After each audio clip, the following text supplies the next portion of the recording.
আর কিছুক্ষণ পরেই আইপিএলের 17তম ম্যাচ শুরু হতে যাচ্ছে, অর্থাৎ 2024-এর 17তম ম্যাচ জিটি এবং পাঞ্জাবের মধ্যে, অর্থাৎ গুজরাট টাইটান্স এবং পাঞ্জাব ইলেভেন্সের মধ্যে। তো যদিও দেখা যায় তারা দুজনের মধ্যে মাত্র এই পর্যন্ত 3টি টি20 খেলেছিল, এর মধ্যে গুজরাট 2টিতে জয়লাভ করেছে এবং পাঞ্জাব 1টিতে জয়লাভ করেছে। যদিও গুজরাট আইপিএলে মাত্র 2 বছর হলো, এই নিয়ে 3 বছর রানিং তাদের আইপিএলের যাত্রা।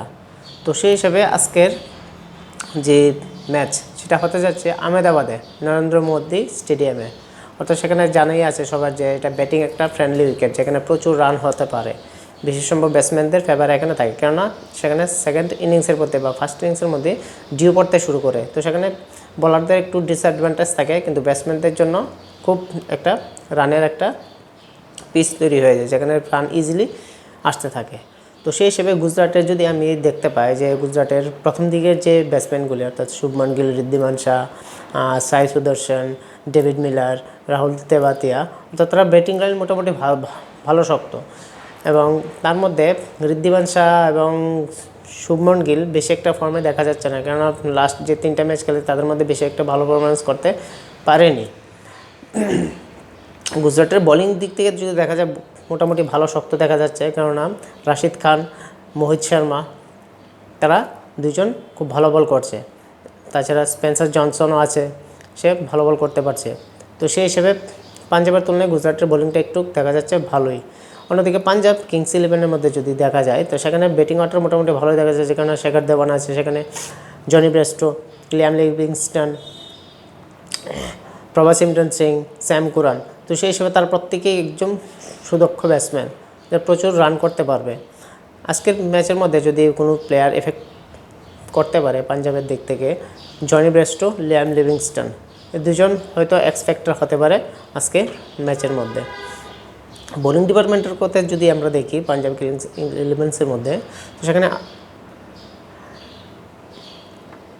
কাগিসো রাবাডা, তারপর আপনার এই ব্রার, স্পিনার বলেন আরদীপ সিং একটা ভালো একটা অপশন সেখানে, কেননা লেফট হ্যান্ড বলার এবং ভালো সুইং করাতে জানে।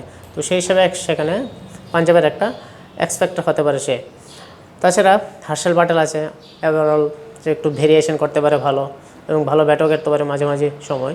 তো অ্যাডভান্টেজ এবং ডিসঅ্যাডভান্টেজ দু টিমের মধ্যেই আছে, কিন্তু তারপরও আমি দেখছি যে পাঞ্জাবের তুলনায় গুজরাট একটু শক্ত টিম দেখা যাচ্ছে এবং ওভার পারফরমেন্সও তাদের একটু বেটার, এবং তাছাড়া তারা তাদের হোম কন্ডিশনে খেলছে, যেটার একটা এক্সট্রা একটা অ্যাডভান্টেজ থাকতে পারে।